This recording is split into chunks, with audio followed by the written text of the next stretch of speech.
Everyone, thank you for coming today. This is my first briefing, and it's not mayor-elect, so it's good to be here. I want to thank all of you for joining.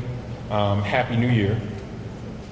I wanted to call this conference today to talk about our plans to confront and address some of our most urgent needs in Rochester and in the community, while also making clear that we just don't want to be in the business of managing challenges. And I will tell you that on my first day, this has not been a great first day.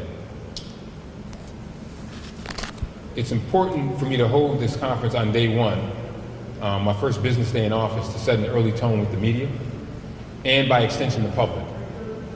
In this administration, we will have every intention of operating in the spirit of transparency so we can build trust with the community. I'm sure a lot of you may have a lot of questions because there's a lot going on in the community, and I want to answer those and provide as much information as possible. So let me start with this immediate challenge, violence and COVID. The Leadership Academy for Young Men, which is a school in Charlotte, which when I was on the school board, I was instrumental in getting that school launched because I thought we needed an all-boys school in the district. They had a double tragedy this morning, and I just got off the phone with the parents, the mother and father, of Julius Greer, a 14-year-old who was shot and killed last night on North Street. Let me be clear, a 14-year-old child was shot and killed, not at night, but during the day at North Street. And he did not show up to school this morning. He could have been a doctor, could have been a lawyer, could have been an astronaut, but that young man is now gone from us forever. And on my first day as mayor, I had the awesome task of picking up the phone and calling his mom and dad to offer my condolences.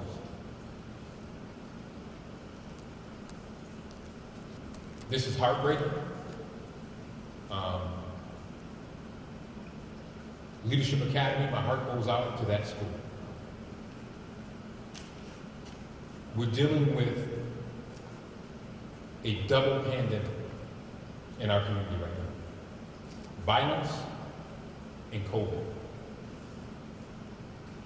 And we saw both of them happen at the same time within a small number of days. Schools should not be places to deal with the death of a friend, but that is our reality and we cannot run from it. We must confront it head on, we must protect lives, and we must support those who are left behind. And let me reiterate, it's not me, it's we. We must do these things as a community, as an entire community. And I'm joined by our police chief and also our senior advisor to violence reduction programs, Victor Saunders. And it's going to take that type of connection to help work on these challenges that we are facing.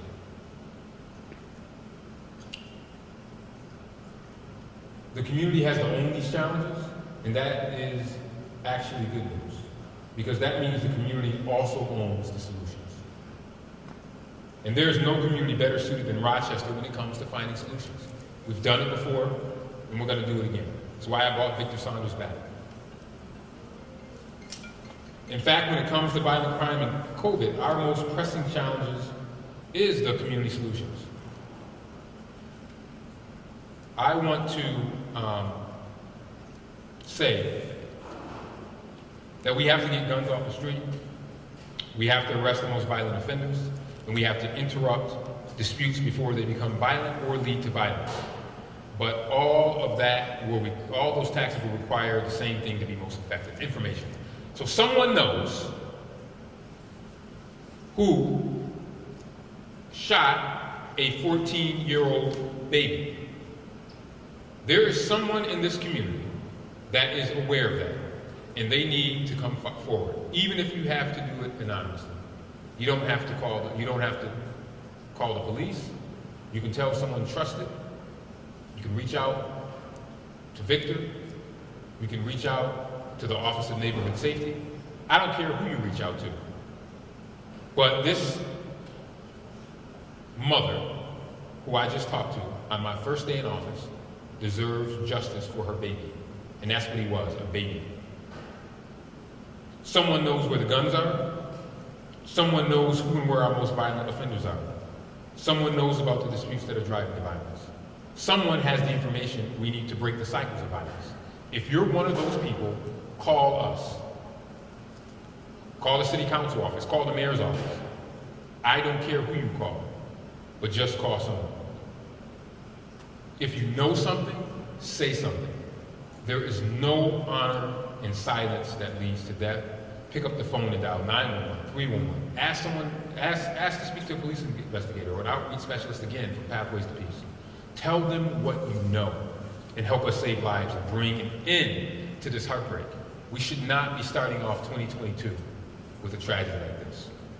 Tell us what you know before it's someone you know that is hurt or killed. If you know something, say something, pick up the phone. The life you save might be someone you love. And again, it's not me, it is we. On COVID, I took my mask off, we're still wearing these things. We all know what to do. We need to get vaccinated, we need to get our boosters, we need to wear our masks, we need to wash our hands and practice social distancing. If you feel ill, stay home or take a rapid test. We're doing that. We're doing what we can in city government to help people do that, distributing test kits and masks, running vaccine clinics in our most challenged neighborhoods. As you know, the governor announced today that there's going to be a state testing clinic at the YMCA Metro Center. I was with the governor earlier today at REOC, which is also a vaccination clinic. We'll keep doing our part to develop and implement new strategies and ideas, but we need the cooperation of the public.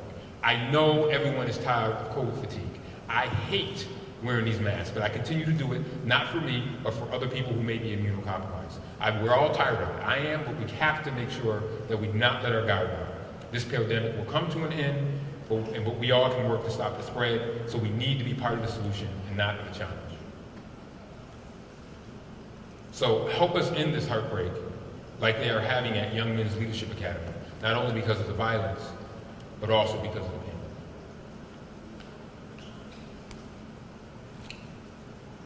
Now, we know that as mayor, one of the things I'm learning, I think it was President Obama that said presidents have to be able to do more than one thing at a time.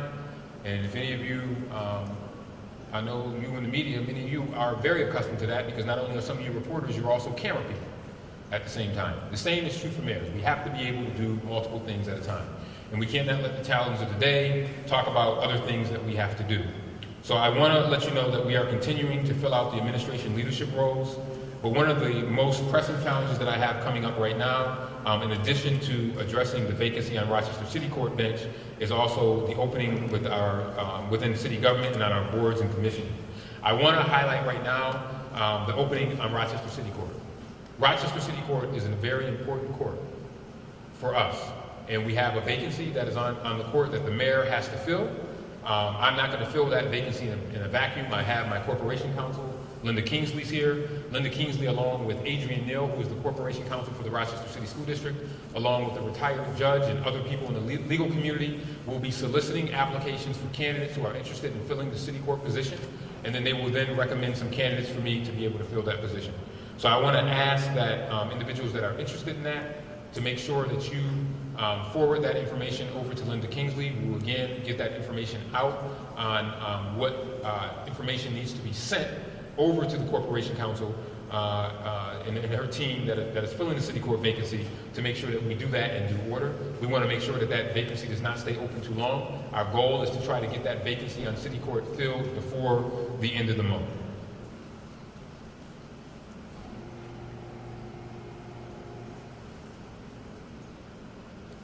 So I also want to say that we are working every day to bring hope and opportunity to the city, no matter how great the challenge or that day may be. I want to say that two of the things that got closed out at the end of the year, the last council meeting, were the Universal Basic Pilot Income Program and also the Buy the Block Initiative. There's also been conversations about the Race Initiative. I want to be clear about all three of those initiatives. Before I came down here, I spoke with Director Nichols, and we are working on our internal teams to make sure that we address all three of those initiatives. All three, we will be putting meat on the bones as it relates to the implementation of those things. Because the challenge is always in our community is how do you go from an idea to the actual implementation? And I want to be clear that as your mayor, one of the things you're not going to see me do is say, hey, I'm ready to do X, but I don't have it all sketched out and ready for you. So we are working to ensure that as we talk about the Universal Basic Income pilot, we want to make sure that we will have questions and answers to the questions as it relates to the by the block initiative and the Universal Basic Income pilot. And I think that we can do some good things with both of those initiatives, as well as the Race Commission report. I have that in my office. We're going to work with the county there. We're going to have an internal team here in City Hall.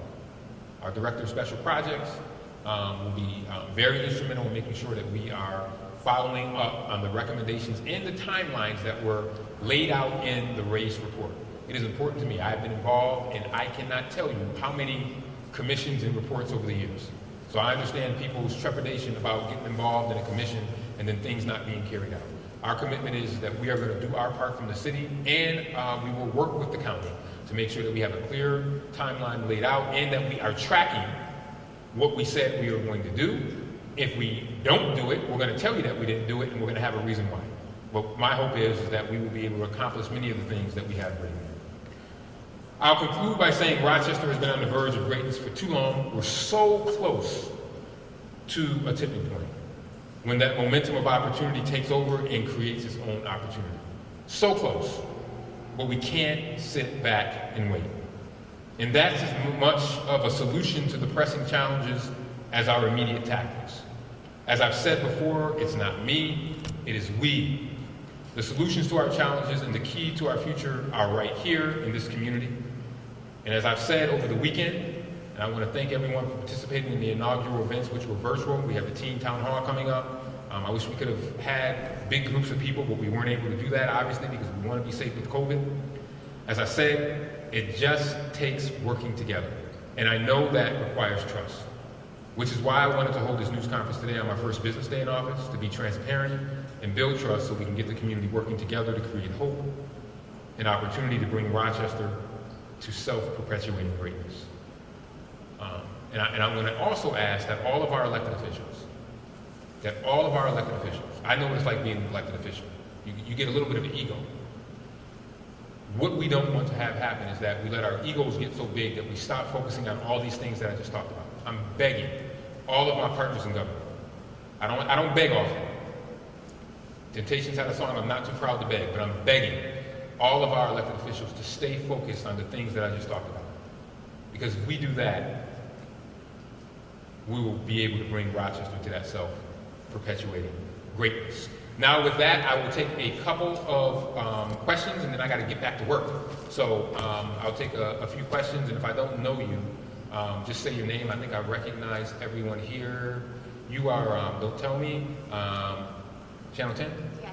And tell me the name again. Raven. Raven Brown. Yes. There we go. Okay, Ms. Brown, yes. So you touched on COVID. Just wanted to get an update of you on Test to Stay, if you have any updates with RCSD and the governor on that. Yes, me and the county executive, and we said this to the governor today as well, we want to do everything in our ability to be able to help the Rochester City School District do Test to Stay. I believe that it is imperative that our students are in school.